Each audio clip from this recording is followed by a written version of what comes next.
All things ഓട്ടോൻ്റെ true range സീരീസിലേക്ക് എല്ലാവർക്കും സ്വാഗതം. So നമ്മൾ രണ്ട് വാഹനങ്ങളാണ് ടെസ്റ്റ് ചെയ്തിട്ടുള്ളത്. ഫസ്റ്റ് ക്രെറ്റ EV, അതിനുശേഷം ആറ്റോ 3. അപ്പോൾ ഈ രണ്ട് ടെസ്റ്റ് ചെയ്തപ്പം ഇക്കാളുകൾ എന്നോട് ചോദിച്ചതെന്ന് വെച്ചാൽ സെന്തിൽ BE6ഉം അതുപോലെ XCV9ൻ്റെ ടെസ്റ്റ് ഡ്രൈവാണ് നമുക്ക് കാണേണ്ടത്. സോ BE6 ഞാൻ നിങ്ങൾക്ക് വേണ്ടി ആദ്യം കൊണ്ടുവന്നിട്ടുണ്ട്. ഈ ഒരു വാഹനം ഫുൾ ഓപ്ഷനാണ്. ഫുൾ ഓപ്ഷൻ എന്ന് പറയുമ്പോൾ ഇതിൻ്റെ അകത്ത് വലിയ ബാറ്ററി പാക്കാണ്. കൃത്യമായി പറയുകയാണെങ്കിൽ 79 kWh. ഇത് വെച്ചിട്ട് മഹീന്ദ്ര പറയുന്ന റേഞ്ച് എന്ന് പറയുന്നത് അറൗണ്ട് നമുക്ക് 500 കിലോമീറ്റർ റിയലിസ്റ്റിക് ആയിട്ട് കിട്ടും. ഇതാണ് നമ്മളിവിടെ ആക്ച്വലി ചെക്ക് ചെയ്യാൻ പോകുന്നത്. അപ്പോൾ നമ്മുടെ ടെസ്റ്റ് കണ്ടീഷൻ സെയിം ആസ് ഈ രണ്ട് വാഹനങ്ങൾ പോലെ തന്നെയാണ്. എൻ്റെ ഓഫീസായിട്ടുള്ള മാതൃഭൂമി ഓഫീസ് നമ്മൾ സ്ഥിരമായി പോകുന്ന സീതാർകുണ്ടിലേക്ക് നെല്ലിയാമ്പതി വരെ നമ്മൾ പോകും. ഓടിക്കുമ്പോൾ ഒരു മാറ്റവും അതൊരു ക്രെറ്റയും ആറ്റോ 3 ഓടിച്ച പോലെ തന്നെയാണ്. മാക്സിമം ത്രസ്റ്റിൽ ഓടിക്കും, അതുപോലെ റീജൻ യൂസ് ചെയ്യില്ല. ഇതിനകത്തുള്ള മാക്സിമം ഫീച്ചേഴ്സൊക്കെ നമ്മൾ ഓൺ ചെയ്യും. അതിനുശേഷം ഈ ഒരു വാഹനം ഇവിടെ കൊണ്ടുവന്നതിന് ശേഷം നമുക്കിതിൻ്റെ ട്രൂ റേഞ്ച് കാൽക്കുലേറ്റ് ചെയ്തിട്ട് ഞാൻ കാണിക്കും.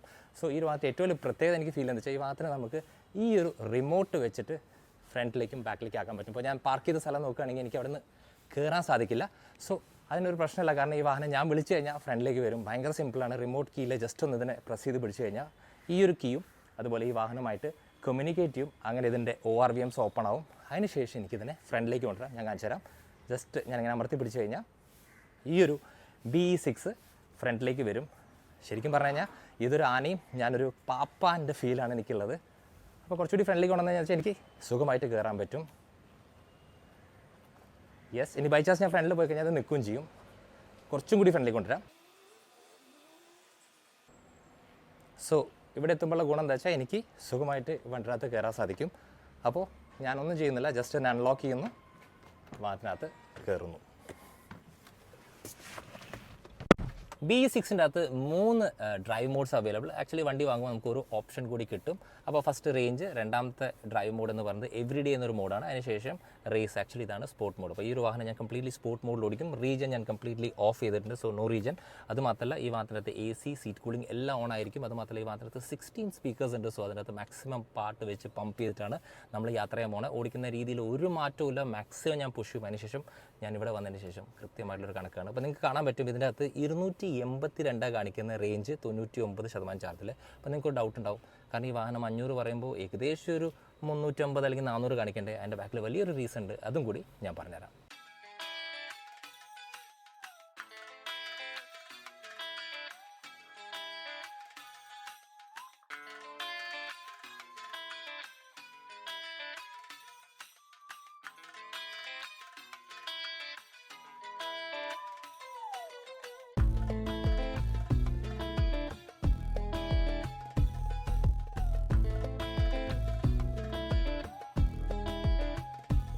അപ്പോൾ ഇങ്ങനെ ഫോൺ നോക്കി പോകുന്ന ശീലം എനിക്ക് ആക്ച്വലി ഉണ്ട്.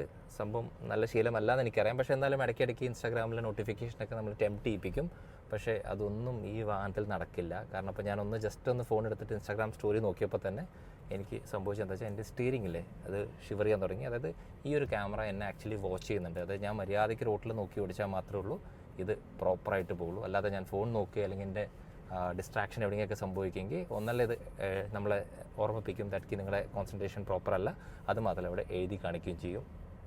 ഇങ്ങനെ രസകരമായിട്ടുള്ള കുറേ ഫീച്ചേഴ്സുള്ളൊരു വാഹനമാണ്. അതുമാത്രമല്ല ഈ ഒരു വാഹനത്തിനകത്ത് വേറെ ആയിട്ടുള്ള പ്രത്യേകത ഇതിനകത്തുള്ള ഓഗ്മെൻറ്റഡ് റിയാലിറ്റിയിലെ HUD നമുക്ക് ശരിക്കും പറഞ്ഞാൽ നോർമൽ കണ്ടീഷനിൽ ഇപ്പോൾ ഇതിൻ്റെ അകത്ത് ADAS ഉണ്ട്. സോ ബ്ലൈൻഡ് സ്പോട്ടൊക്കെ നോർമൽ ഒരു ക്രെറ്റയിലാണെങ്കിലും ആറ്റോ 3യിലാണെങ്കിലും എനിക്ക് ഇങ്ങനെ നോക്കണം, കാരണം ഇവിടെ വണ്ടി വന്നു എന്നുള്ള. ഇവിടെ അതുപോലും നോക്കേണ്ട ആവശ്യമില്ല. അതുപോലും എനിക്ക് എൻ്റെ വിൻഷീൽഡുണ്ട്. ഇംപ്രസീവ്.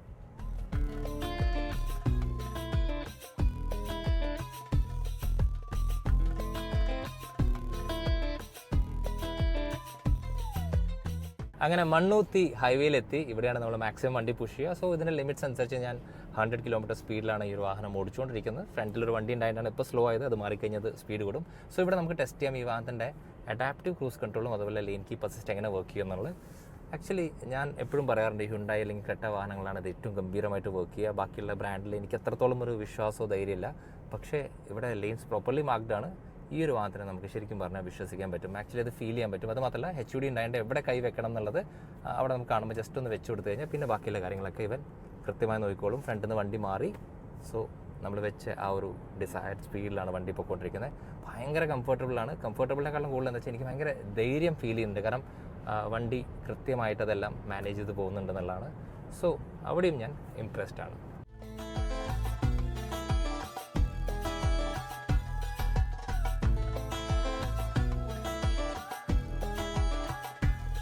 അപ്പോൾ നമ്മളെല്ലാവരും ടോൾ കൊടുത്തിട്ട് ഇതുപോലെ കൺസ്ട്രക്ഷൻ നടക്കുന്ന സ്ഥലത്ത് ശരിക്കും പറഞ്ഞാൽ അനുഭവിക്കുകയാണെന്ന് തന്നെ പറയാം. ഞാനിപ്പോൾ സ്ഥിരമായിട്ട് കൊച്ചിയിൽ നിന്ന് തൃശ്ശൂരും തൃശ്ശൂരിൽ നിന്ന് കൊച്ചി പോകുന്ന ആളാണ്. കൃത്യമായിട്ട് ഫുൾ ടോൾ കൊടുത്തതിൻ്റെ ശേഷം അവിടെ പോയിട്ട് പല സ്ഥലത്തും ഇങ്ങനെ ബ്ലോക്കും ഡൈവേഷനൊക്കെ വരുമ്പോൾ ആക്ച്വലി അത് നമ്മൾ സഹിക്കേണ്ട ആവശ്യമുണ്ടോ? അപ്പോൾ ഇത് പറയാനുള്ള റീസൺ എന്ന് പറയുന്നത് വെച്ചാൽ ജമ്മു ആൻഡ് കശ്മീർ ഹൈക്കോടതി പുതിയ ഒരു പെറ്റീഷൻ പാസ്സാക്കിയിട്ടുണ്ട്. അതായത് നിങ്ങൾ ടോൾ കൊടുത്തു പോവുകയാണെങ്കിൽ ആ റോഡ് 100% യൂസബിൾ ആയിരിക്കണം. ബൈ ചാൻസ് ഇതുപോലെ പണി നടക്കുന്ന സ്ഥലത്ത് നിങ്ങൾക്ക് 100% ടോൾ കൊടുക്കേണ്ട ആവശ്യമില്ല, വെറും 20% മാത്രം കൊടുത്താൽ മതി. അങ്ങനെ ഒരു റൂൾ വന്നിട്ടുണ്ട് JNKയിൽ. സോ ഈ ഒരു വീഡിയോ കണ്ടുകൊണ്ടിരിക്കുന്ന ആരെങ്കിലും ഇത് ഫോർവേഡ് ചെയ്ത് കൃത്യമായി എത്തേണ്ട സ്ഥലത്ത് എത്തിക്കഴിഞ്ഞാൽ നമുക്കും ആക്ച്വലി ആ ഒരു 20% യാത്ര ചെയ്യാൻ പറ്റും. കാരണം അങ്ങനെയുള്ളൊരു ഗുണം എന്താ വെച്ചാൽ, ഫസ്റ്റ് ഓഫ് ഓൾ ഈ ഒരു 20% യാത്ര ചെയ്യുന്നത് ഒരു നമ്പർ 1 ഗുണം. രണ്ടാമത്തെ കേസിൽ അങ്ങനെ ആകുമ്പോൾ ഈ റോഡിൻ്റെ പണികൾ പെട്ടെന്നാവും. കാരണം ഉറപ്പായിട്ടും ടോൾ കമ്പനിക്ക് നഷ്ടമാണ്. സോ അവർ അത് പെട്ടെന്ന് ഫുൾഫിൽ ചെയ്യും. ഉറപ്പായിട്ടും ഇങ്ങനെ ഒരു സംഭവം കൂടി ഉണ്ടെന്നും കൂടി ഞാൻ ഈ ഡ്രൈവിൻ്റെ അകത്ത് നിങ്ങളോട് അറിയിക്കണം എന്ന് തോന്നി. So let's continue the drive. അപ്പോൾ വീണ്ടും നമ്മൾ ഡൈവേർട്ട് ചെയ്തിട്ട് ചെറിയൊരു വഴി വന്നിട്ട്, സോ സ്പീഡ് കുറച്ച് കുറഞ്ഞിട്ട് നോക്കാം റീജിയൻ എത്രത്തോളം ചെയ്യുന്നത്.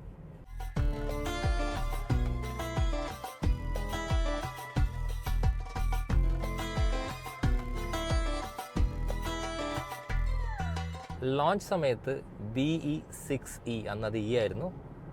അത് ഓടിച്ചപ്പോഴും അതുപോലെ XC90 ഓടിച്ചപ്പോഴും എനിക്ക് മേജറായിട്ടുള്ള വന്ന വ്യത്യാസം എന്താ വെച്ചാൽ, എനിക്ക് ഇതിൻ്റെ സസ്പെൻഷൻ കുറച്ചുകൂടി സ്റ്റിഫറായിട്ടും അതുപോലെ XCV90യുടെ സസ്പെൻഷൻ കുറച്ചും കൂടി സോഫ്റ്ററായിട്ട് ഫീൽ ചെയ്തു. പക്ഷേ ഇപ്പോൾ റിയലിസ്റ്റിക് കണ്ടീഷൻസിൽ നമ്മൾ ഓടിക്കുമ്പോൾ സസ്പെൻഷൻ്റെ tuning basically same to same ആണ്. പക്ഷേ സീറ്റിൻ്റെ മെറ്റീരിയൽസ് അങ്ങനത്തെ സംഭവങ്ങളിലുള്ള ഡിഫറൻസ് കാരണമാണ് നമുക്ക് അന്ന് ഇത് കുറച്ചും കൂടി സ്റ്റിഫറായിട്ട് ഫീൽ ചെയ്യുക. കാരണം ഇതിൻ്റെ ആ ഒരു ബോൾസ്റ്ററിൻ്റെ പിടുത്തവും അതുപോലെ ഞാനിപ്പോൾ ഓടിക്കുന്നത് ഇതിൻ്റെ റേസ് മോഡിലാണ്. സോ സ്റ്റിയറിംഗിൻ്റെ പിടുത്തൊക്കെ വരുമ്പോൾ നമുക്ക് എവിടെയെങ്കിലും ഒരു ഹാർഡ് ആൻഡ് ഫീലാണ്. എനിക്കിപ്പോൾ അത് ഒന്ന് റീകറക്റ്റ് ചെയ്താലോ എന്നുള്ളൊരു ആലോചന. കാരണം ആക്ച്വലി ഈ ഒരു വാഹനം ഇപ്പോൾ ഞാൻ കുറേ ചാട്ടത്തിലൊക്കെ ചാടിച്ചപ്പോൾ ഇതിൻ്റെ സസ്പെൻഷൻ ആക്ച്വലി നല്ല രീതിക്ക് അബ്സോർവ് ചെയ്യുന്നുണ്ട്. ഹാർഡൻ ആവേണ്ട സ്ഥലത്ത് ഹാർഡൻ ആവുന്നുണ്ട്. സോ ബേസിക്കലി സസ്പെൻഷൻ രണ്ട് വണ്ടിയുടെ സെയിം ആണ്. ഈ ഒരു സീറ്റിൻ്റെ ട്രീറ്റ്മെൻറ്റ് കാരണമാണ് നമുക്കത് മാറ്റം പോലെ ഫീൽ ചെയ്യുന്നത്.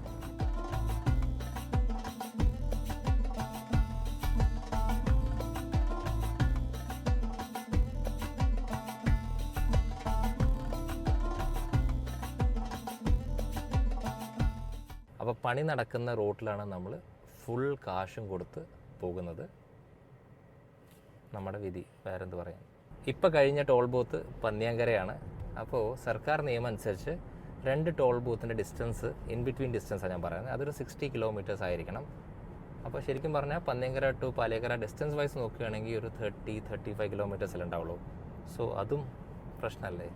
BE6ൻ്റെ ഏറ്റവും വലിയ പ്രത്യേകത എനിക്ക് ഫീൽ ചെയ്താൽ നമുക്ക് ഭയങ്കര സ്പീഡ് ചെയ്യാൻ പറ്റും വണ്ടിനകത്ത്. അപ്പോൾ ലീഗൽ സ്പീഡ്സ് 100 ആണെങ്കിലും നമ്മൾ ട്രാക്കിൽ അറൗണ്ട് 200ൻ്റെ മുകളിൽ ഓടിച്ചു. സോ വണ്ടി ഭയങ്കര ഡൈനാമിക്കലി എഫിഷ്യൻ്റ് ആണെന്നുള്ള കാര്യമാണ് എനിക്ക് പറയാനുള്ളത്.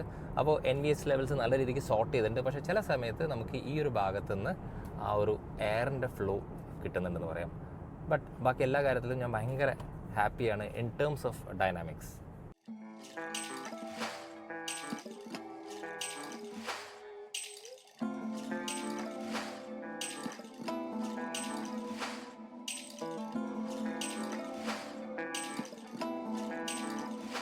ഇപ്പോൾ നമ്മൾ ഹൈവേയിൽ നിന്ന് നേരെ പൊള്ളാച്ചി റോഡിലേക്ക് കടന്നിരിക്കുകയാണ്. അപ്പോൾ SOC കാണിക്കുന്നത് 286 കിലോമീറ്റർ ഈ വാഹനത്തിന് പോകാൻ പറ്റും വിത്ത് 88% ഓഫ് ചാർജ്. അപ്പോൾ ആക്ച്വലി ഈ തിരിവ് ഞാൻ തിരിച്ചപ്പോഴാണ് എനിക്ക് ഈ വാഹനത്തിൻ്റെ സ്റ്റിയറിങ്ങിനെ കുറിച്ച് എടുത്ത് പറയാൻ തോന്നിയത്. സ്റ്റിയറിംഗ് നല്ല വെയിറ്റപ്പ് ആവുന്നുണ്ട്. ഞാൻ ഹൈ സ്പീഡ് ചെയ്യുമ്പോൾ എനിക്ക് കോൺഫിഡൻസിന് ഒരു കുറവുമില്ല. പക്ഷേ ഈ ഒരു ഷേപ്പിനോട് ഞാൻ ആക്ച്വലി കംഫർട്ടബിൾ ആയിരുന്നില്ല. കാരണം തിരിക്കുമ്പോൾ റൗണ്ട് സ്റ്റിയറിംഗ് ആണ് എപ്പോഴും നമുക്ക് കംഫർട്ട് നൽകുന്നത്. അപ്പോൾ ഇങ്ങനത്തെ സ്റ്റിയറിംഗ് കൊള്ളാം ഏത് വണ്ടിയിലറിയോ. ഇപ്പോൾ സൈബർ ട്രക്ക് പോലത്തെ വാഹനങ്ങളുടെ എങ്ങനെയാണെന്ന് വെച്ചാൽ നമ്മൾ മൊത്തത്തിൽ ഇതിനെ ഇത്രയും തിരിച്ചു കഴിഞ്ഞാൽ ആ സ്റ്റിയറിംഗ് ഫുള്ളായിട്ട് തിരിയും. അങ്ങനത്തെ സിറ്റുവേഷനിൽ ഈ സ്റ്റിയറിംഗ് വർക്കബിളാണ്. പക്ഷേ ഇങ്ങനൊരു ഷേപ്പ് വെച്ചിട്ട് ഇതിനെ വട്ടത്തിൽ കറക്കാമെന്ന് പറയുമ്പോൾ ഒരു സുഖമില്ലാത്ത ഒരു ഫീലാണ്. അത് മാത്രമല്ല സ്റ്റിയറിംഗിൻ്റെ അകത്ത് എനിക്കൊരു ഡിസഡ്വാൻറ്റേജായി തോന്നിയ കാര്യം എന്താ വെച്ചാൽ, നമ്മളിവിടെ മെനുവും ബാക്കിയുള്ള കാര്യങ്ങളൊക്കെ നോക്കുന്ന സമയത്ത് ഇവിടെ ഓക്കെ അടിക്കുന്നൊരു സംഭവമുണ്ട്. അങ്ങനെ ഓക്കെ അടിക്കുമ്പോൾ ജസ്റ്റ് ഇത് പ്രസ് ആകുമ്പോൾ നമുക്ക് ഹോൺ അടിക്കുന്ന ഫീലാണ്. അപ്പോൾ ഇടയ്ക്കിടയ്ക്ക് ഇത് ടച്ച് ആകുമ്പോൾ അങ്ങനെ ഹോൺ അടിക്കും. അപ്പോൾ ആൾക്കാർ വിചാരിക്കും നമ്മൾ മനഃപൂർവ്വം അടിക്കുമെന്ന്. ആക്ച്വലി അവർക്കറിയില്ല നമ്മളിതിൻ്റെ മെനു നാവിഗേറ്റ് ചെയ്യുക എന്നുള്ളത്. സോ ഇതായിരുന്നു ഈ വാഹനത്തിൻ്റെ സ്റ്റിയറിങ്ങിനെ കുറിച്ച് എനിക്ക് ഫീൽ ചെയ്ത് ഇൻ റിയലിസ്റ്റിക് കണ്ടീഷൻ.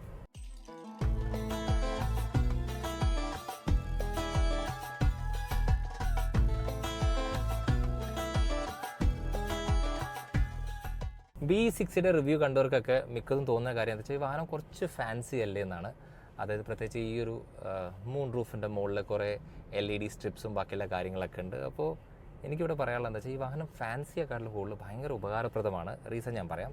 അപ്പോൾ ആക്ച്വലി ഈ ഒരു മൂൺ റൂഫിൻ്റെ അകത്തുനിന്ന് ചൂട്, ഇപ്പോൾ പ്രത്യേകിച്ച് ഞാൻ പാലക്കാടാണ്, നിങ്ങൾക്കറിയാം വേനൽക്കാലമാണ്. ശരിക്കും നോർമൽ ഒരു വണ്ടിയുടെ അകത്ത് എനിക്ക് ഒരിക്കലും ഈ ഒരു സ്ക്രീന് തുറന്നിട്ടിട്ട് വണ്ടി ഓടിക്കാൻ സാധിക്കില്ല, 100% ഷുവറാണ്. പക്ഷേ ഇത് ഞാൻ തുറന്നിട്ട് പോലും എനിക്ക് ആക്ച്വലി ഈ ഒരു ഏരിയ വരെ ശരിക്കും ചൂടില്ല. അത് ആക്ച്വലി നിങ്ങൾ ഓടിക്കുമ്പോൾ ബിലീവ് ചെയ്യണം.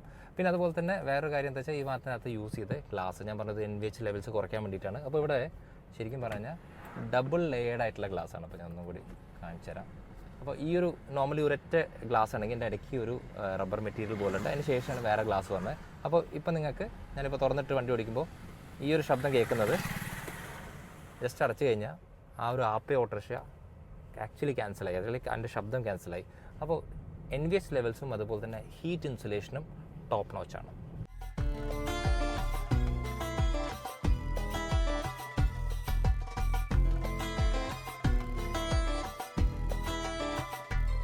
അപ്പോൾ ഈ മാത്രത്തിനകത്ത് എനിക്ക് ഫീൽ ചെയ്യുന്നത് വെച്ചാൽ വണ്ടി ഓടിക്കുമ്പോൾ റിഫ്ലക്ഷൻസിന് ആക്ച്വലി ഇവർക്ക് സോൾവ് ചെയ്യാൻ സാധിച്ചിട്ടില്ല.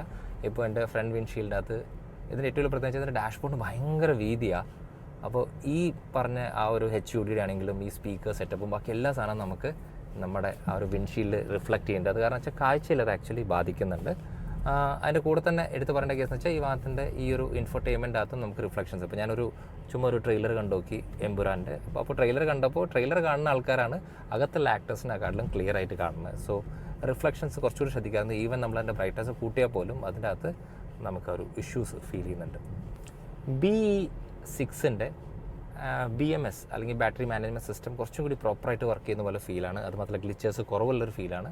അതിനിപ്പോൾ ഇതിനകത്ത് ചാർജിൻ്റെ സെറ്റപ്പ് നോക്കുകയാണെങ്കിൽ ഒരു കാര്യം എനിക്ക് ഇഷ്ടപ്പെട്ടു. കാരണം എപ്പോഴും ഒരു ഇലക്ട്രിക് വാഹനം 0 to 100% ആവാം ടൈം എടുക്കുമെന്ന് വെച്ച് കഴിഞ്ഞാൽ 80 വരെ പെട്ടെന്നാവും, അതിന് ശേഷം ലാഗ് ചെയ്യും. അപ്പോൾ നമുക്കത് വേണമെങ്കിൽ ഡെയിലി യൂസേജിനനുസരിച്ച് കുറയ്ക്കാൻ പറ്റും. അപ്പോൾ എനിക്ക് ഇതിൻ്റെ അകത്ത് ഇവിടെ ഒരു ലിമിറ്റർ സെറ്റ് ചെയ്യാൻ പറ്റും. നോർമലി അങ്ങനെ ലിമിറ്റർ സെറ്റ് ചെയ്യുന്നതൊന്നും ഞാൻ സാധാ വണ്ടിയിൽ കണ്ടിട്ടില്ല. അപ്പോൾ ആക്ച്വലി എനിക്ക് വേണമെങ്കിൽ എല്ലാ ദിവസവും 80% മാത്രം വണ്ടി ചാർജ് ആയെന്നാണെങ്കിൽ വണ്ടി പെട്ടെന്ന് നമുക്ക് ചാർജ് ചെയ്യാൻ പറ്റും. അത് മാത്രമല്ല ഡീറ്റെയിലിംഗ് ഭയങ്കര കൂടുതലാണ്. അതായത് എനിക്കിപ്പോൾ ഇതിൻ്റെ കറണ്ട് എത്രത്തോളം ലൈക്ക് ഹൈ കറണ്ടിൽ ചാർജ് ചെയ്യണോ, മിഡ് കറണ്ടിൽ ചാർജ് ചെയ്യണോ, ലോ. സോ നമ്മൾ ബാറ്ററി ഹെൽത്ത് എപ്പോഴും ഈ ഒരു മാത്രമത് നല്ലതായിരിക്കും.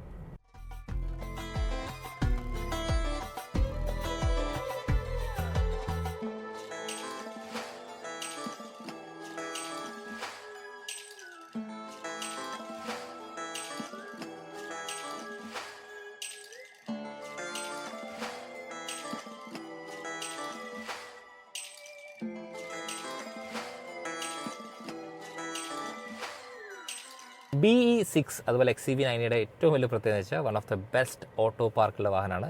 ഞാൻ ഇതുവരെ ഇന്ത്യയിൽ ഓടിച്ചാൽ ഇത്രയും നല്ല ഓട്ടോ പാർക്കുള്ള വാഹനം കണ്ടിട്ടില്ല. ഓട്ടോ പാർക്ക് ഭയങ്കര സുഖമാണ്. ജസ്റ്റ് ഒന്ന് ഇവിടെ മുകളിൽ ക്ലിക്ക് ചെയ്യുമ്പോൾ ജസ്റ്റ് ഒന്ന് ക്ലിക്ക് ചെയ്യുമ്പോൾ ഈ ഒരു സംഭവം വരും. അതിനുശേഷം നമുക്ക് തീരുമാനിക്കാം അതിന് എങ്ങനെ പാർക്ക് ചെയ്യണം എന്നുള്ളത്. അപ്പോൾ ഇവിടെ നിന്ന് ക്ലിക്ക് ചെയ്ത് കഴിഞ്ഞാൽ ഇപ്പോൾ ഇതാണ് നമ്മുടെ ഫ്രണ്ടിലുള്ള സ്പേസ് ഉള്ളത്. അപ്പോൾ എനിക്കിതിനെ പാരലൽ അല്ലെങ്കിൽ പെർപെൻഡിക്കുലറായിട്ട് എങ്ങനെ വേണമെങ്കിൽ പാർക്ക് ചെയ്യാം. അപ്പോൾ ഞാനാണ് തീരുമാനിക്കുന്നത് എവിടെ വേണ്ടതെന്ന്. അപ്പോൾ ജസ്റ്റ് ഞാനിതിനെ ഈ ഒരു ഭാഗത്ത് കൊണ്ടുപോയി വെച്ചു. അപ്പോൾ ജസ്റ്റ് ഇങ്ങനെ വലിച്ച് ഡ്രാഗ് ചെയ്ത് ഇവിടെ കൊണ്ടുവന്ന് വെച്ചു. അപ്പോൾ ഇവിടെയാണ് എനിക്ക് വണ്ടി പാർക്ക് ചെയ്യേണ്ടത്. അതിനുശേഷം ഞാൻ കൺഫേം കൊടുത്തു, സ്റ്റാർട്ട് പാർക്കിംഗ് കൊടുത്തു.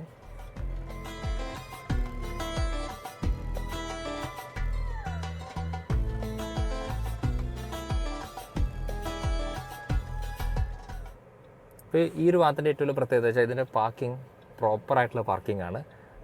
ഈ കാണുന്ന സ്പേസിൽ ഓട്ടോമാറ്റിക്കലി ഈ വാഹനത്തിനത് കൊണ്ടുപോയി ഇടും. അതിനുശേഷം പുറത്തുനിന്ന് കണ്ടാൽ നിങ്ങൾക്ക് അറിയാൻ പറ്റും 1 ഇഞ്ച് അങ്ങോട്ടോ ഇങ്ങോട്ടോ ആയിരിക്കില്ല. അപ്പോൾ ആ സ്പേസ് നിങ്ങൾക്ക് കാണാൻ പറ്റും. വണ്ടി കറക്റ്റായിട്ട് അതിലേക്ക് കയറുന്നുണ്ട്. ഞാൻ പ്രത്യേകിച്ച് ഒരു ഇൻപുട്ടും കൊടുക്കുന്നില്ല. ബ്രേക്ക് പോലും ഞാൻ ഈ വാഹനത്തിനകത്ത് ചവിട്ടുന്നില്ല. ബാക്കിലൊരു മതിലുണ്ട്, പക്ഷെ അത് കൃത്യമായിട്ട് അവിടെ നിൽക്കും. യെസ്, അപ്പോൾ അങ്ങനെ പാർക്കിംഗ് കംപ്ലീറ്റായി എന്നത് അവിടെ എഴുതി കാണിച്ചു. പുറത്തുനിന്ന് ഇറങ്ങി കഴിഞ്ഞാൽ നോർമലി എല്ലാ വാഹനങ്ങളും പെർപെൻഡിക്കുലർ പാരലൽ അങ്ങനെയായിട്ട് പാർക്ക് ചെയ്യാൻ പറ്റുക. പക്ഷേ ജസ്റ്റ് ഞാനത് കാണിച്ചു തരാം ഇതെങ്ങനെ പാർക്ക് ചെയ്തിട്ടുള്ളത്. അൺലോക്ക് ചെയ്യുന്നു.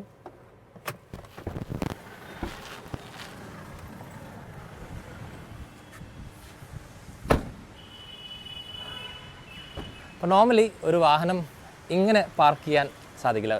മിക്ക വാഹനങ്ങളും നമ്മൾ പാരലൽ അല്ലെങ്കിൽ പെർപെൻഡിക്കുലറാണ് പാർക്ക് ചെയ്യുക. ഇതിനെ നമുക്ക് എങ്ങനെ വേണമെങ്കിലും പാർക്ക് ചെയ്യാം. ഇതാണ് എൻ്റെ ഏറ്റവും വലിയ പ്രത്യേകത. സോ പാർക്ക് ചെയ്ത സ്ഥിതിക്ക് ഞാൻ ഇതിൻ്റെ SOSയും കൂടി കാണിച്ചു തരാം. അതിന് ശേഷം ഞാൻ പെട്ടെന്ന് ഭക്ഷണം കഴിച്ചു വരാം. അതിനുശേഷം നമ്മുടെ ജേർണി കണ്ടിന്യൂ ചെയ്യാം. അങ്ങനെ നമ്മൾ സ്ഥിരമായിട്ട് ഭക്ഷണം കഴിക്കുന്ന സ്ഥലത്ത് ഭക്ഷണം കഴിക്കാൻ വന്നപ്പോൾ SOC ഞാൻ കാണിച്ചു തരാമെന്ന് പറഞ്ഞു. ഇവിടെയാണ് ആക്ച്വലി ടേണിംഗ് പോയിൻറ്റ് സംഭവിച്ചിട്ടുള്ളത്. ഞാൻ ഈ വാഹനം എടുക്കുമ്പോൾ എനിക്ക് 280 കിലോമീറ്റേഴ്സ് പോകാനുള്ള റേഞ്ച് ഉണ്ടായിരുന്നു, അതും ഇതിൻ്റെ റേസ് മോഡിൽ. ഇപ്പോൾ ഏകദേശം ഞാൻ വന്ന ഡിസ്റ്റൻസ് ഒരു 49 to 50 കിലോമീറ്റേഴ്സ് ഞാൻ ക്രോസ് ചെയ്തതിന് ശേഷം ഇപ്പോൾ എൻ്റെ SOC കാണിക്കുന്ന ആ ഒരു ഡിസ്റ്റൻസ് കണ്ടോ നിങ്ങൾ, 250. അപ്പോൾ നോർമൽ കാൽക്കുലേഷൻ എങ്ങനെ വെച്ചാൽ 280 - 50 = 230 വരേണ്ടത്. അതിന് പകരം ഇവിടെ 250 വന്നിട്ടുണ്ട്. അത് മാത്രമല്ല ഇവിടെ ഈ ഒരു പെർസെൻറ്റേജ് നോക്കുകയാണെങ്കിൽ 85% ആണ്. അപ്പോൾ നിങ്ങൾക്ക് ഓർമ്മയുണ്ടോയെന്ന് അറിയില്ല, BYD ഞാൻ ഡ്രൈവ് ചെയ്തപ്പോൾ അതിൻ്റെ കിലോമീറ്റർ കുറച്ച് കൂടുതൽ കാണിച്ചെങ്കിൽ പോലും അതിൻ്റെ അകത്തുള്ള പെർസെൻറ്റേജ് ഇതിനെക്കാട്ടിലും കുറവായിരുന്നു. അതൊരു 84 ആണെന്ന് എൻ്റെ ഓർമ്മ, ഇത് 85 ആണ്. സോ ഡ്രൈവ് ഇൻട്രസ്റ്റിംഗ് ആയിക്കൊണ്ടിരിക്കുകയാണ്, ഞാൻ എക്സൈറ്റഡ് ആണ്. സോ ഞാൻ പെട്ടെന്ന് ഭക്ഷണം കഴിച്ച് വരാം, പിന്നെ ബാക്കിയെല്ലാം ഓൺ ദ വേയിൽ സംസാരിക്കാം. അപ്പോൾ ഞാൻ ഭക്ഷണം കഴിച്ച് വന്നു. ബാസിത്തിന് ഭക്ഷണം കഴിക്കാൻ പറ്റാത്ത സിറ്റുവേഷനാണ്, നോമ്പിലാണ്. പക്ഷേ ബാസിത്ത് ഇപ്പോൾ ഭയങ്കര റിലാക്സ്ഡ് ആയിട്ട് കിടന്നുറങ്ങിക്കൊണ്ടിരിക്കുകയാണ്. അപ്പോൾ ഞാനൊരു ഫീച്ചർ കൂടി കാണിച്ചു തരാം, അതിന് ശേഷം നമുക്ക് ബാസിത്തെ വിളിക്കാം. അപ്പോൾ ആക്ച്വലി ഇത് signature sound by AR Rahman ആണ്. എന്തായാലും വിളിച്ചേക്കാം. ബാസിത്തെ സോറി. അപ്പോൾ ഇതിൻ്റെ ഏറ്റവും വലിയ പ്രത്യേകത എന്താ വെച്ചാൽ, ഈ സിഗ്നേച്ചർ ടോൺ നമ്മളിപ്പോൾ പ്ലേസ് ചെയ്യുമ്പോൾ, ഇപ്പോൾ ഇതിപ്പോൾ കാം മോഡാണ്, ഇപ്പോൾ ഞാനിതിനെ കോസി മോഡിലേക്ക് ആക്കുമ്പോൾ, ഇത് പ്ലേ കൊടുക്കുമ്പോൾ എനിക്കിതിൻ്റെ അകത്ത് അഡ്ജസ്റ്റ്മെൻറ്റ്, അതായത് സീറ്റ് അഡ്ജസ്റ്റ് ചെയ്യും, ആംബിയൻ ലൈറ്റ്, അതുപോലെ തന്നെ ക്ലൈമറ്റ് കൺട്രോൾ, സൺറൂഫ്, ഇതെല്ലാം അഡ്ജസ്റ്റ് ചെയ്തിട്ട് നമുക്കിങ്ങനെ സുഖമായിട്ട് കിടന്നുറങ്ങി റിലാക്സ് ചെയ്യാൻ പറ്റും. സോ മിക്ക വാഹനങ്ങൾക്കും ഈ ഫീച്ചർ ഉണ്ട്, അതായത് ഈ ഒരു ടോണും ബാക്കി സാധനങ്ങളൊക്കെ ഉണ്ട്. പക്ഷേ അതിനനുസരിച്ച് സീറ്റും ക്ലൈമറ്റ് കൺട്രോളും അതുപോലെ റൂഫൊന്നും അഡ്ജസ്റ്റ് ആവില്ല. BE6 അത് അഡ്ജസ്റ്റ് ആവും. എന്നാൽ ഇവൻ ഉറങ്ങിക്കോട്ടെ.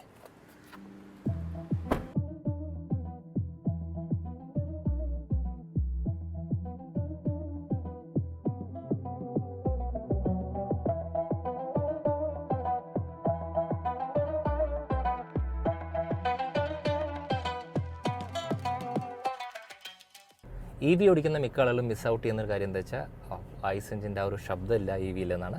അപ്പോൾ ഇവിടെ കുറച്ച് സംഭവങ്ങൾ കൊടുത്തിട്ടുണ്ട്. അതായത് നമുക്ക് വേണമെങ്കിൽ ഇതിൻ്റെ അകത്തൊരു V8 ടെർബോനെ ആക്ച്വലി ജനറേറ്റ് ചെയ്യാൻ പറ്റും. അത് അകത്തും പുറത്തും ജനറേറ്റ് ചെയ്യാൻ പറ്റും. ഞാനിതിൻ്റെ ഒരു ഫാനല്ല, അത് ആക്ച്വലി ഒരു ഗിമിക്സ് പോലെ എനിക്ക് തോന്നിയിട്ടുള്ളത്. പക്ഷേ കുട്ടികളൊക്കെ ഉള്ള വീട്ടിലാണെങ്കിൽ ഇത് രസകരമായിട്ടുള്ളൊരു ഫീച്ചറായിട്ട് വേണമെങ്കിൽ നിങ്ങൾക്ക് അവരെ കാണിച്ച് പറ്റിക്കാം.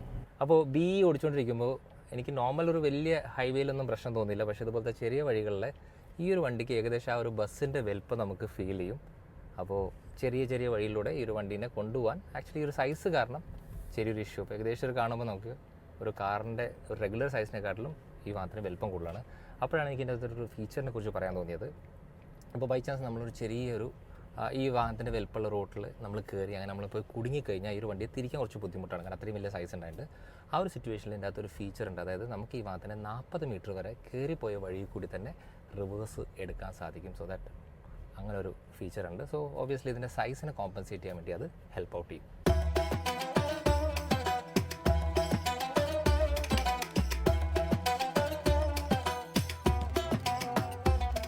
അങ്ങനെ രണ്ടാമത്തെ സ്റ്റോപ്പായിട്ടുള്ള പോത്തുണ്ടി ഡാമിൽ ഞാൻ എത്തി. അപ്പോൾ നമ്മുടെ ഈ വീഡിയോസ് കാണുന്ന എല്ലാവർക്കും അറിയാൻ പറ്റും, ഇതായിരിക്കും നമ്മുടെ രണ്ടാമത്തെ സ്റ്റോപ്പ്. സോ ഇതിൽ BE എങ്ങനെ പെർഫോം ചെയ്തു ഇത്രയും നേരം? ഏകദേശം ഞാനൊരു 2.25 മണിക്കൂറിൻ്റെ മുകളിൽ ഈ വാഹനം ഓടിച്ചു. SOC കാണിക്കുന്നത് 237 കിലോമീറ്റർ പോകാനുള്ള ശരിക്കും പറഞ്ഞാൽ റേഞ്ചിൻ്റെ അകത്തുണ്ട്, വിത്ത് 83% ഓഫ് ചാർജ്. മോശമല്ല, കാരണം എന്താണെന്നൊക്കെ ഞാൻ പറയാം. ഇനി എങ്ങനെ ഉണ്ടായിരുന്നു ഈ വാഹനത്തിലെ യാത്ര? അപ്പോൾ ആക്ച്വലി ഫറ്റീഗ് ഫ്രീ ആണ് അൺഡൗട്ടഡ്ലി. പക്ഷേ ഈ കഴിഞ്ഞ 2 വാഹനങ്ങൾ, അതായത് ക്രെറ്റ EVയും അതുപോലെ ആറ്റോ 3 വെച്ച് നോക്കുമ്പോൾ ഈ വാഹനം ഭയങ്കര സ്പോർട്ടിയാണ്. ഞാൻ പറഞ്ഞില്ല, ഇതിൻ്റെ റേസ് മോഡ് എന്ന് പറയുമ്പോൾ G-ഫോഴ്സ് ഇടയ്ക്കിടയ്ക്ക് നമ്മളെ കിക്കിൻ ചെയ്യും. അതാണ് ഈ വാഹനത്തിൻ്റെ ഏറ്റവും വലിയ പ്രത്യേകത. So in terms of comparison നോക്കുകയാണെങ്കിൽ ക്രെറ്റയ്ക്ക് ഇത്രത്തോളം ആ ഒരു പവറില്ല, അതുപോലെ തന്നെ ആറ്റോ 3നും പവറില്ല. സോ പവർ എന്ന സാധനം ഉറപ്പായിട്ട് നോട്ട് ചെയ്യുക, അതെല്ലാം എൻ്റെ കാൽക്കുലേഷനിൽ ആഡ് ആവുന്ന കാര്യങ്ങളാണ്. ഇനി ഇവിടുന്ന് ചുരം സ്റ്റാർട്ട് ആവുകയാണ്. അവിടുന്ന് ഏകദേശം ഒരു 30 കിലോമീറ്റർ കഴിഞ്ഞാൽ നമ്മൾ നമ്മുടെ ഡെസ്റ്റിനേഷനിലേക്ക് എത്തും. സോ ഓൺ ദ വേയിൽ ഞാനൊരു 60 to 70 കിലോമീറ്റർ കീപ്പ് ചെയ്യാൻ ആഗ്രഹിക്കുന്നുണ്ട്. ഈ ഒരു മാത്രം ഏറ്റവും പ്രത്യേകത, നല്ല രീതിയിൽ കിക്കിനുണ്ട്. സോ ഇതൊക്കെ എങ്ങനെ എൻ്റെ SOC ചുരം കയറുന്നതനുസരിച്ച് മാറ്റങ്ങൾ വരുമോ, എല്ലാ കാര്യവും നമുക്ക് നോക്കാം അവിടെ എത്തിയിട്ട്.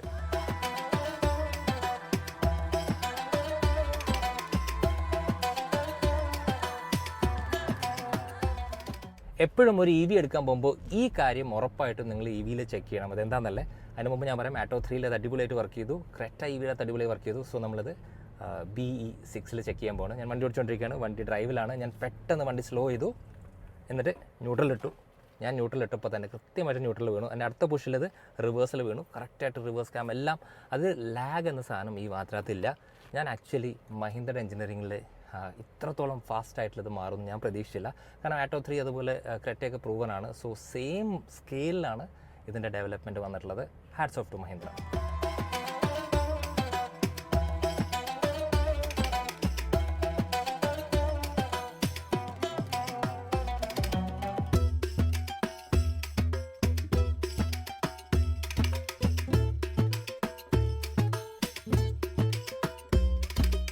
ആറ്റോ 3 ഓടിച്ചപ്പോഴും അതുപോലെ തന്നെ ക്രെറ്റ EV ഓടിച്ചപ്പോൾ കിട്ടാത്തൊരു ഫണ്ണാണ് ഈ വാഹനത്തിനകത്ത് കിട്ടുന്നത്. ഞാൻ പ്രത്യേകിച്ച് എടുത്ത് പറയേണ്ട ആവശ്യമില്ല, നിങ്ങൾക്ക് മനസ്സിലായിട്ടുണ്ടാവും. റിയർ വീൽ ഡ്രിവൻ ആണ് ഈ വാഹനം. സോ ഈ പറഞ്ഞ ഞാൻ നോക്കിയപ്പോൾ ഏകദേശം ഒരു 60 കിലോമീറ്റർ സ്പീഡിൻ്റെ അടുത്താണ് നമ്മൾ ഈ സാധനം ചുരം കയറി പോകുന്നത്. അപ്പോൾ ആ ഒരു ധൈര്യം നൽകുന്നത്, അത് മാത്രമല്ല ആ ഫണ്ട് നൽകുന്നത് ഇതിൻ്റെ റിയർ വീൽ ഡ്രൈവ് ആയതുകൊണ്ടാണ്. പിന്നെ ഭയങ്കര രസകരമായിട്ടാണ് ഇതിൻ്റെ പവർ ഡിസ്ട്രിബ്യൂട്ട് ചെയ്യുന്നത്. അതിൻ്റെ കൂടെ തന്നെ ഇതിൻ്റെ ഇലക്ട്രോണിക്സ് കൃത്യമായിട്ട് വർക്ക് ചെയ്യുന്നുണ്ട്. അപ്പോൾ ഞാൻ ആക്ച്വലി ഒരു വട്ടം ഇങ്ങനെ പെട്ടെന്ന് ഇങ്ങനെ ടേൺ ചെയ്തപ്പോൾ ആ സമയത്ത് ട്രാക്ഷൻ കൺട്രോൾ കിക്കും ചെയ്തു. കാരണം ഒരു ടയർ എവിടെയോ ലിഫ്റ്റ് ചെയ്ത പോലത്തെ ഒരു ഫീൽ ആയിരുന്നു. സോ ഇലക്ട്രോണിക്സും പ്രോപ്പറായിട്ട് വാഹനത്തിൽ വർക്ക് ചെയ്യുന്നുണ്ട്.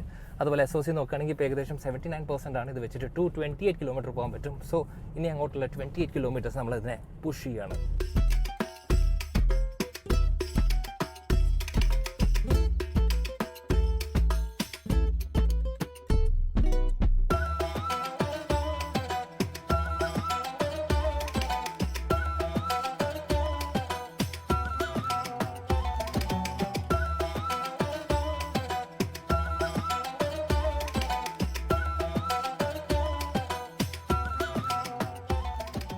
അങ്ങനെ നമ്മുടെ ഡെസ്റ്റിനേഷൻ ആയിട്ടുള്ള സീതാർകുണ്ടിലേക്ക് നമ്മൾ എത്തിയിരിക്കുകയാണ് BE6 സോ നിങ്ങൾ എല്ലാവർക്കും അറിയേണ്ട ഒരൊറ്റ കാര്യങ്ങൾ, ഈ വാഹനത്തിനകത്ത് എത്രത്തോളം SOC ബാലൻസ് ഉണ്ട് അല്ലെങ്കിൽ എത്രത്തോളം ചാർജ് ഉണ്ട്. സോ ഈ ഒരു വാഹനം കൃത്യമായി കാണിക്കുന്നത് 170 കിലോമീറ്റർ പോകാനുള്ള ചാർജ് ഉണ്ട്. അപ്പോൾ നിങ്ങൾക്കൊരു ഡൗട്ട് അടിച്ചിട്ടുണ്ടാവും, പ്രീവിയസ് വീഡിയോൻ്റെ അകത്ത് ആറ്റോ 3-നേക്കാളും കൂടുതലായിരുന്നല്ലോ, ക്രെറ്റയ്ക്കിനേക്കാളും കൂടുതലായിരുന്നല്ലോ. പക്ഷേ വേറൊരു കാര്യം നോട്ടീസ് ചെയ്തു, ഈ വാഹനത്തിനകത്ത് പെർസെൻറ്റേജ് നോക്കുകയാണെങ്കിൽ നമുക്ക് 64% ഉണ്ട്. ബാക്കി 2 വണ്ടികളുടെ അകത്ത് ഇതിനെക്കാട്ടിലും കുറവായിരുന്നു പെർസെൻറ്റേജ്. സോ കൃത്യമായിട്ടുള്ളൊരു റീസൺ ഉണ്ട്. ആ റീസൺ നിങ്ങൾക്ക് ഞാൻ തിരിച്ച് ഓഫീസിൽ പോയതിന് ശേഷം പറഞ്ഞുതരാം. ഇനി നമ്മളിവിടുന്ന് തിരിച്ച് പോകുമ്പോൾ ഫുൾ റീജൻ ചെയ്യും എന്നാണ് ഞാൻ വിശ്വസിക്കുന്നത്. കാരണം ഈ വാഹനത്തിൻ്റെ റീജൻ കുറച്ചും കൂടി എഫിഷ്യൻ്റ് ആണ് if compare to other two. So നമ്മുടെ സ്ഥിരമായിട്ടുള്ള നെന്മാറ പോയിന്റ് പോയിട്ട് നമ്മൾ ഒന്ന് ഇതിൻ്റെ SOC ചെക്ക് ചെയ്യും. അതിനുശേഷം സ്ട്രെയിറ്റ് ടു ഓഫീസ്, പിന്നെ ഫൈനൽ കാൽക്കുലേഷൻ.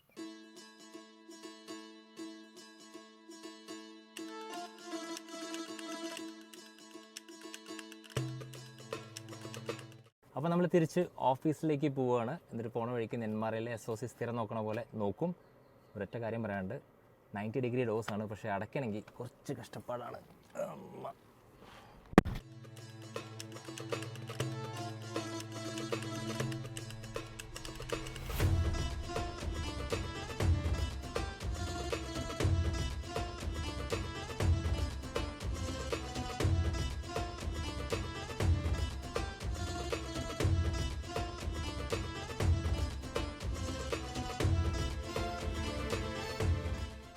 BE6 താഴേക്ക് ഇറങ്ങുമ്പോൾ എങ്ങനെയാണ് റീജൻ പ്രവർത്തിക്കുന്നത് നോക്കുകയാണെങ്കിൽ, റേഞ്ച് വല്ലാണ്ട് അവിടെ കൂടുന്ന പോലെ, പക്ഷേ ഭയങ്കര സ്റ്റേബിളാണ്. അത് ഞാൻ സ്റ്റാർട്ട് ചെയ്തപ്പോൾ 60% ആണെങ്കിൽ ആ ചുരം താഴെ ഇറങ്ങി വന്നപ്പോൾ ഏകദേശം പകുതിയോളായി.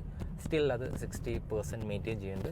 അത് മാത്രമല്ല ഇവിടെ നോക്കിക്കഴിഞ്ഞാൽ നമുക്ക് റീജൻ്റെ പെർസെൻറ്റേജ് കാണാൻ പറ്റും. ആക്ച്വലി ഞാൻ റീജൻ യൂസ് ചെയ്യുന്നില്ല, പക്ഷേ ബ്രേക്ക് ചവിട്ടുമ്പോൾ ഓട്ടോമാറ്റിക്കലി നിങ്ങൾക്ക് ഇവിടെ ഗ്രീൻ കളർ കാണാൻ സാധിക്കും. ആക്ച്വലി റീജൻ വർക്ക് ചെയ്യുന്ന പോലെ കാണാൻ പറ്റും.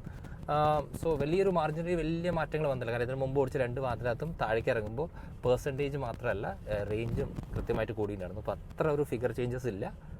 ബട്ട് ഓക്കെ, നമുക്ക് താഴെ പോയി എന്തായാലും ഇത് ചെക്ക് ചെയ്യാം. അത് മാത്രമല്ല ഈ വാഹനത്തിലുള്ള പ്രത്യേകത എന്താ വെച്ചാൽ, നമ്മൾ നോർമലി ഒരു SUV വലിയ വണ്ടികളൊക്കെ ഓടിക്കുമ്പോൾ, പ്രത്യേകിച്ച് ഫോർച്യൂണറിൻ്റെ കേസിൽ ഞാൻ കണ്ടിട്ടുണ്ട്, ആ ഒരു വണ്ടി വരുമ്പോൾ ബാക്കിയുള്ള വണ്ടികളൊന്ന് വഴി മാറി കൊടുക്കുന്നത്. അതുപോലെ ഈ ഒരു വണ്ടി വരുമ്പോൾ ഇതിനെ പേടിച്ചിട്ടാണ് ഞാൻ പറയില്ല, പക്ഷേ എന്തായാലും ഇത് ഭയങ്കര വീതിയാണ്. അത് കാരണം തന്നെ ബസ്സുകളൊക്കെ നമുക്ക് വേണ്ടി വഴി മാറി കൊടുത്തിട്ടുണ്ട്.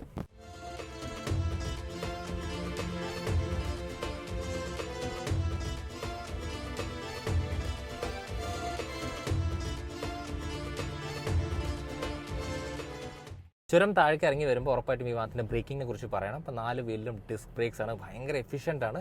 അതുമാത്രമല്ല ഈ ടയറിന് കുറച്ച് വീതി കൂടുതലാണ്, അപ്പോൾ നല്ല രീതിക്കുള്ള ഗ്രിപ്പ് നമുക്കത് പ്രൊവൈഡ് ചെയ്യുന്നുണ്ട്. അപ്പോൾ ഈ ഒരു സെക്ഷനിൽ കണ്ടോ, പെർഫെക്റ്റ്.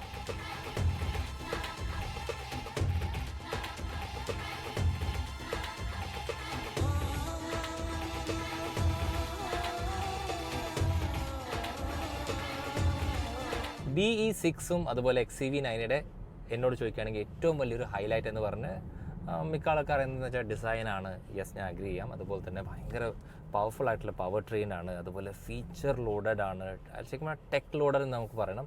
ഇതെല്ലാം ഞാൻ അഗ്രി ചെയ്യാം. പക്ഷേ എൻ്റെ ഫേവറേറ്റ് ബിറ്റ് എപ്പോഴും ഒരു EV വാങ്ങുമ്പോൾ ശരിക്കും പറഞ്ഞാൽ വിശ്വാസ്യതയാണ്. അപ്പോൾ അത് വെച്ച് നോക്കുമ്പോൾ ഇതിൻ്റെ 2 കാര്യങ്ങളിൽ നമുക്കിതിനെ 100% വിശ്വസിക്കാം. ഒന്ന് വന്നിട്ട് എപ്പോഴും ഒരു EVയിലെ ബാറ്ററി പാക്കിൻ്റെ ആ ഒരു വാറണ്ടി, അതുപോലെ തന്നെ മോട്ടറിൻ്റെ വാറണ്ടി. ഇപ്പോൾ നോർമലി ഇപ്പോഴത്തെ കണ്ടീഷൻസിലെ ബാറ്ററിയുടെ വാറണ്ടി കേസ് നോക്കുകയാണെങ്കിൽ എല്ലാ വാഹനങ്ങളും 8 വർഷം അല്ലെങ്കിൽ മോട്ടറിന് ഒരു 3 വർഷം, ഇങ്ങനെയാണ് എല്ലാ ബ്രാൻഡുകളും തരാറ്. പക്ഷേ ഇവിടെ കുറച്ച് യുണീക്കായിട്ട് മഹീന്ദ്ര ചിന്തിക്കുന്നുണ്ട്. അതായത് ഈ ഒരു വണ്ടി ഇറങ്ങുമ്പോൾ ആൾക്കാർ എല്ലാവരുടെ മനസ്സിലുമുള്ള സെയിം ഡൗട്ട് എന്താ വെച്ചാൽ, ഇനിയിപ്പോൾ വണ്ടി വാങ്ങിയതിൻ്റെ ശേഷം ബാറ്ററി ഇടുവന്നാൽ എന്ത് ചെയ്യും എന്നൊക്കെ. സോ പീസ് ഓഫ് മൈൻഡാണ് ഇവർ ഓഫർ ചെയ്യുന്നത്. അതിൻ്റെ ഭാഗമായിട്ട് ഈ ഒരു വാഹനത്തിനും അതുപോലെ XEV9ക്കും lifetime warranty on battery. ഇപ്പോൾ ലൈഫ് ടൈം എന്ന് പറയുമ്പോൾ എല്ലാ ഒരു കാറിൻ്റെ ലൈഫ് ടൈം എന്ന് പറഞ്ഞിട്ട് 15 വർഷമാണ്.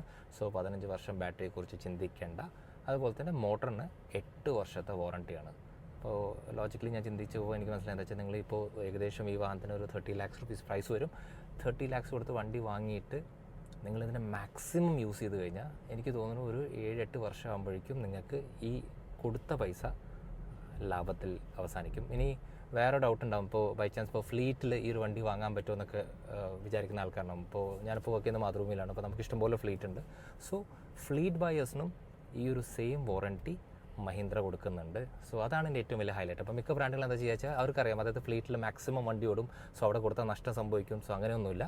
അപ്പോൾ ഫ്ലീറ്റ് ആണെങ്കിലും അതുപോലെ തന്നെ നമ്മൾ പേഴ്സണൽ യൂസ് ആണെങ്കിലും മഹീന്ദ്ര B6 അതുപോലെ തന്നെ XEV9 വാങ്ങിക്കഴിഞ്ഞാൽ പീസ് ഓഫ് മൈൻഡ് ഗ്യാരണ്ടി.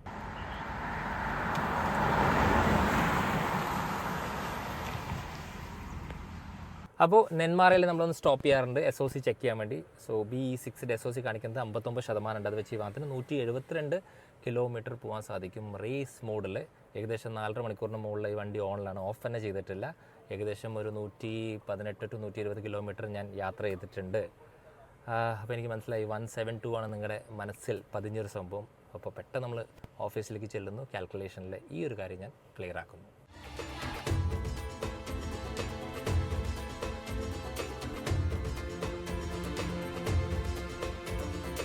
അങ്ങനെ രാവിലെ വണ്ടി എടുത്തിട്ട് തിരിച്ച് നമ്മൾ ഓഫീസിലെത്താൻ പോവാണ്. സമയം ഏകദേശം 2:15 കഴിഞ്ഞ് 2:20 അപ്പോൾ ഈ വണ്ടി രാവിലെ എടുത്തപ്പോൾ മുതൽ സ്റ്റാർട്ടിങ് ഫ്രം ദ സെക്യൂരിറ്റി, ഇപ്പോൾ ഓൺ ദ വേയിലെ 2 വീലേഴ്സ് ആണെങ്കിലും 4 വീലേഴ്സ് ആണെങ്കിലും ഈവൻ ബസ്സുകാരാണെങ്കിൽ പോലും ഈ വണ്ടീനൊന്ന് നോക്കിയിട്ട് ഒരു വോ ഫാക്ടർ ഇത് ജനറേറ്റ് ചെയ്യുന്നുണ്ട്. ഇതാണ് എനിക്ക് തോന്നിയത്.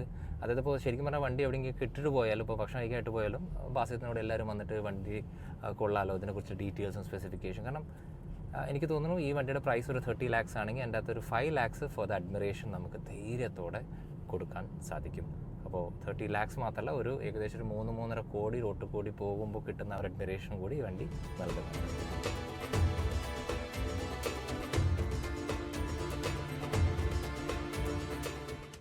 അതുപോലെ തന്നെ ഈ വണ്ടിയുടെ ഇടയ്ക്കിടയ്ക്ക് ഒരു സൂര്യവെളിച്ചം വരും. ഇപ്പോൾ സൂര്യവെളിച്ചം വേറെ ഒന്നുമല്ല, ബ്ലൈൻഡ് സ്പോട്ടിൽ ഒരു വണ്ടി വന്നു കഴിഞ്ഞാൽ എനിക്ക് തല ഒന്നും ചെയ്യേണ്ട ആവശ്യമില്ല.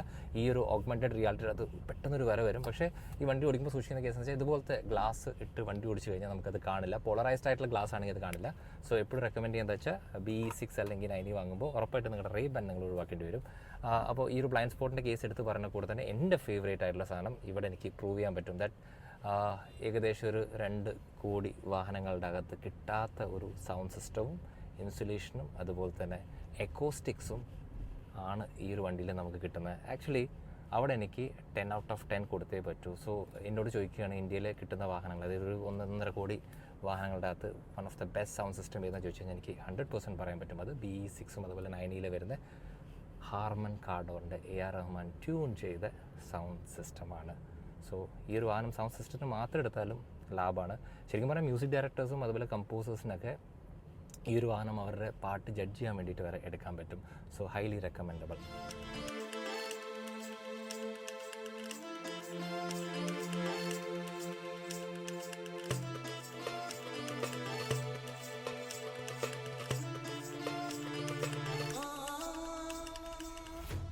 അങ്ങനെ ഓഫീസിലെത്തിയപ്പോൾ ഏറ്റവും കൂടുതൽ അറിയേണ്ടത് SOCയെ കുറിച്ച്. ഉറപ്പായിട്ടും SOC കാണിച്ചു തരാം. 40% ആണ് ഈ വാഹനത്തിനകത്തുള്ള ചാർജ് ബാലൻസ്. അത് വെച്ച് ഈ വാഹനത്തിന് 120 കിലോമീറ്റേഴ്സ് പോകാൻ സാധിക്കും. എനിക്കറിയാം മനസ്സിലെന്താ വരുന്നത്, എല്ലാത്തിനും ഉത്തരമുണ്ട്. സോ ഇനി അടുത്തത് കാൽക്കുലേഷനിലേക്കാണ്. BE6ൻ്റെ കാൽക്കുലേഷനിലേക്ക് എല്ലാവർക്കും സ്വാഗതം. എനിക്കറിയാം ഇതിനാണ് നിങ്ങളെല്ലാവരും വെയിറ്റ് ചെയ്യുന്നത്. സോ BE ക്ലെയിംഡ് റേഞ്ച് എന്ന് പറയുന്നത് കമ്പനി പറയുന്നത് ഒരു 500 കിലോമീറ്റർ പ്ലസ് എന്നൊക്കെയാണ് മിക്ക സ്ഥലത്തും മഹീന്ദ്ര പറയുന്നത്. സോ നമുക്ക് 500 എടുക്കാം. അതിനുശേഷം എനിക്കിന്ന് ഈ ഒരു വാഹനം കംപ്ലീറ്റ്ലി ചാർജ് ചെയ്തിട്ടാണ് കിട്ടിയത്. അതായത് 99% SOC ഉണ്ട്, അത് ചാർജ് ഉണ്ടായിരുന്നു ഞാൻ വണ്ടി എടുക്കുമ്പോൾ. സോ അത് വെച്ചിട്ട് റേസ് മോഡ് എന്ന് പറയുമ്പോൾ മഹീന്ദ്ര ബിയുടെ അകത്ത് സ്പോർട്ട് മോഡിനാണ് അവർ റേസ് മോഡ് എന്ന് പറയുന്നത്. അപ്പോൾ അതിൻ്റെ അകത്ത് 280 കിലോമീറ്റർ വരെ പോകും എന്നാണ് ഇത് കാണിച്ചത്. അതിനുശേഷം ഇതിൻ്റെ അകത്ത് റേഞ്ച് മോഡ് എന്ന് പറഞ്ഞൊരു മോഡുണ്ട്. ആക്ച്വലി എൻ്റെ കൈ കിട്ടിയ വാഹനത്തിനകത്ത് 3 മോഡാണ്. അപ്പോൾ റേഞ്ച് മോഡിൽ ഇത് 330 കിലോമീറ്റർ പോകുന്ന കാണിച്ചു. സോ നമ്മൾ ആക്ച്വലി റേഞ്ച് മോഡല്ല ഇവിടെ എടുക്കുന്നത്, നമ്മൾ കാൽക്കുലേഷന് വേണ്ടിയിട്ട് ഈ ഒരു 280 എടുക്കണം. കാരണം ഇതെല്ലാം നമ്മൾ മാക്സിമം ചവിട്ടി ഓടിച്ചത്, അതാണ് സ്പോർട്ട് മോഡ്. ഇനി ഇന്നത്തെ ട്രിപ്പ് നമുക്ക് എല്ലാവർക്കും അറിയാം, നമ്മൾ സ്ഥിരമായി പോകുന്നതുകൊണ്ട് ആ ഡിസ്റ്റൻസ് എന്ന് പറയുന്നത് 180 കിലോമീറ്റർ ആണ്. അതായത് 170 കിലോമീറ്റർ ടോട്ടൽ ഡിസ്റ്റൻസ്. പിന്നെ ഷൂട്ടിന് വേണ്ടിയിട്ട് നമ്മളൊരു 10 കിലോമീറ്റർ അങ്ങോട്ടും ഇങ്ങോട്ടും പോയി. സോ ഇന്ന് രാവിലെ വാഹനം ചാർജ് ചെയ്തപ്പോൾ കാണിച്ച SOC 280 എന്ന് പറഞ്ഞിരുന്ന് നമ്മൾ 180 മൈനസ് ചെയ്യുന്നു. അപ്പോൾ ആക്ച്വലി ഈ ഒരു 100 കിലോമീറ്റേഴ്സാണ് എനിക്ക് ഇന്ന് വണ്ടി താഴെ പാർക്ക് ചെയ്യുമ്പോൾ കാണിക്കേണ്ട ആ ഒരു റേഞ്ച്. പക്ഷേ ആക്ച്വലി അവിടെ അതല്ല സംഭവിച്ചത്. 40% ചാർജിൽ എനിക്ക് താഴെ വണ്ടിയുടെ അകത്ത് ഇപ്പോൾ 120 കിലോമീറ്റർ കാണിക്കുന്നുണ്ട്. അപ്പോൾ ഒരു കൺഫ്യൂഷൻ ഉണ്ടാവുമായിരിക്കും. കാരണം എല്ലാ EVയുടെ അകത്ത് എങ്ങനെയാണെന്ന് വെച്ചാൽ ഈ പറഞ്ഞ റേഞ്ച് ഒരിക്കലും കാണിക്കില്ല, എൻ്റെ താഴെയാണ് പോവുക. പ്രത്യേകിച്ച് സ്പോർട്ട് മോഡിലിടുമ്പോൾ അങ്ങനെ സംഭവിക്കുക. പക്ഷേ ബിയുടെ കേസിൽ അങ്ങനെ സംഭവിച്ചില്ല. അപ്പോൾ അങ്ങനെ സംഭവിക്കാത്ത തന്നെയാണ് ഈ ഒരു വാഹനത്തിൻ്റെ ഏറ്റവും വലിയൊരു ഹൈലൈറ്റ്. അതായത് ഡിസ്പ്ലേയിൽ കാണിച്ച റേഞ്ച് നൽകുന്നതാണ് ഒരു EVയുടെ ട്രൂ റേഞ്ച് നമുക്ക് പറയാൻ പറ്റുക. കാൽക്കുലേഷൻ കഴിഞ്ഞിട്ടില്ല. സോ ഇപ്പോൾ നിങ്ങളെല്ലാവരും ചോദിക്കും, സെന്തിൽ 500 കിലോമീറ്റർ റേഞ്ച് പറയുന്ന വാഹനം ആക്ച്വലി ഡിസ്പ്ലേയിലും ചാർജ് ചെയ്യുമ്പോൾ 500 കിലോമീറ്റർ കാണിക്കേണ്ടതല്ലേ? ശരിയാണ്, കാണിക്കേണ്ടതാണ്. പക്ഷേ ഞാൻ ഇന്ന് ഓടിച്ച വാഹനം ആക്ച്വലി ഒരു ബീറ്റ മോഡ് ഓഫ് വേർഷൻ, അതിൻ്റെ അകത്ത് അപ്ഡേഷൻ വരാത്തൊരു വാഹനം. ഈ ഒരു സെയിം വാഹനം തന്നെയാണ് ഞാൻ ആക്ച്വലി മഹീന്ദ്രയുടെ പ്ലാന്റിൽ പോയി ഓടിച്ചത്. സോ എനിക്കറിയാൻ പറ്റും അതിൻ്റെ റേഷ്യൂസ് എന്താണ്. സോ അതൊരു റീസൺ ആണ്. അപ്പോൾ ഇനി പ്രോപ്പറായിട്ട് അപ്ഗ്രേഡ് ചെയ്ത് കഴിഞ്ഞാൽ ഈ പറഞ്ഞ റേഞ്ച് അതിൻ്റെ SOCയിൽ കാണിക്കുമെന്ന് ചോദിച്ചു കഴിഞ്ഞാൽ ഉറപ്പായിട്ടും കാണിക്കും. അപ്പോൾ 19th ആക്ച്വലി ഓൾ ഇന്ത്യ BEൻ്റെ ഡെലിവറി സ്റ്റാർട്ട് ചെയ്തത്. സോ അങ്ങനെ ഒരു ഡെലിവറിയിലൊരു വാഹനത്തിൻ്റെ SOC എനിക്കറിയാമായിരുന്നു ഇങ്ങനെ ഒരു സംഭവമാണ്. പോയി ചെക്ക് ചെയ്തപ്പോൾ എനിക്ക് അറൗണ്ട് ഒരു 450 to 480 കാണിച്ചു. അതിൻ്റെ പ്രൂഫാണ് ഈ ഒരു വീഡിയോ. സോ അപ്പോൾ ഇത് കാരണം മാത്രമാണ് ഇതിൻ്റെ SOC കറപ്റ്റായി പോയത്. സോ ഇതിലെന്താ നമുക്ക് മനസ്സിലാക്കാൻ പറ്റുക വെച്ചാൽ, അതായത് ഇപ്പോൾ SOCയുടെ അകത്ത് ഇവർ പറയുന്ന 450 to 480 കാണിച്ചു കഴിഞ്ഞാൽ ഈ ഒരു വാഹനം ഉറപ്പായിട്ടും അത് നൽകും. അതിൻ്റെ ഒരു പ്രൂഫാണ് ഈ കാണുന്ന 280 നമുക്ക് കിട്ടിയ ഈ ഒരു റേഞ്ചും. ഇനി അടുത്തൊരു ചോദ്യം കഴിഞ്ഞിട്ടില്ല.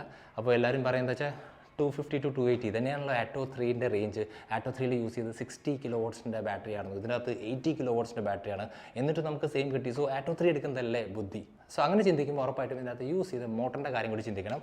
BEനകത്ത് യൂസ് ചെയ്യുന്നത് 210 കിലോ വാട്ടിൻ്റെ പവർഫുൾ ആയിട്ടുള്ള ഒരു മോട്ടറാണ്.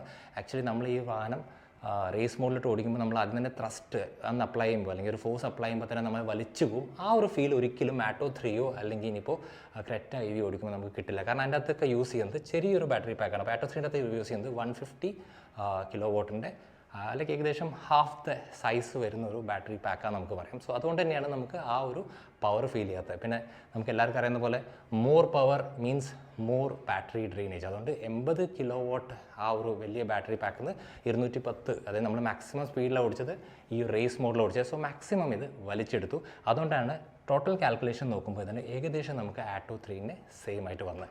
സോ ഇനി ബൈ ചാൻസ് നമ്മൾ ഈ ഒരു മോഡ് അല്ലാതെ ഇവർക്കൊരു പുതിയ അപ്ഡേറ്റഡ് മോഡ് വന്നിട്ടുണ്ട്, ഡിഫോൾട്ട് മോഡ്, അതിട്ട് ഓടിക്കുകയാണെങ്കിൽ ഷുവറായിട്ടും ഈ വാഹനത്തിന് 500+ റേഞ്ച് കിട്ടും. സോ മഹീന്ദ്ര BE6ൻ്റെ റിയലിസ്റ്റിക് റേഞ്ച് എന്ന് പറയുന്നത് ഒരു 450 to 480 ആണ്. ഇനി ഞാൻ ഓടിച്ചത് നിങ്ങൾക്ക് എല്ലാവർക്കും അറിയാൻ പോലെ 120+ ആണ് നമ്മൾ ഹൈവേയിൽ ചെയ്തത്. 60 to 70 ആണ് ഞാൻ ചുരം കയറുമ്പോൾ ചെയ്ത്. റീജൻ യൂസ് ചെയ്തിട്ടില്ല. അതുപോലെ തന്നെ മാക്സിമം എങ്ങനെയൊക്കെ ചവിട്ടാൻ പറ്റും ചവിട്ടി. അങ്ങനെ ചവിട്ടിയിട്ട് എനിക്ക് ഇത്ര കിട്ടണമെങ്കിൽ ഇത് കമ്പനി പറയുന്ന ഒരു 500+ റേഞ്ചിൻ്റെ അടുത്ത് വരുന്ന കേസിൽ ഒരു സംശയമില്ല. സോ ഈ കാൽക്കുലേഷൻ കുറച്ച് കോംപ്ലക്സ് ആണ്. കൺഫ്യൂഷൻ ആണെങ്കിൽ ഉറപ്പായിട്ടും നിങ്ങൾക്ക് താഴെ മെസ്സേജ് ചെയ്യാം, ഞാൻ റെസ്പോണ്ട് ചെയ്യാം. Thank you so much.